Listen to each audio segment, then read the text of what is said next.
Meaning of jobbing. Jobbing. Jobbing.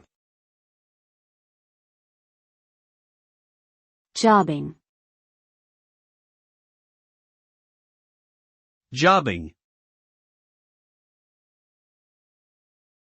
The term jobbing can have different meanings depending on the context in which it is used. In a general sense, jobbing can refer to the act of doing small or occasional jobs for payment, often in a freelance or contract capacity.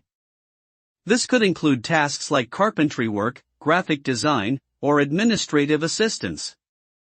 In financial markets, jobbing can refer to a trading strategy where traders buy and sell securities frequently to make small profits, rather than holding onto investments for a longer period of time with the hope of larger gains.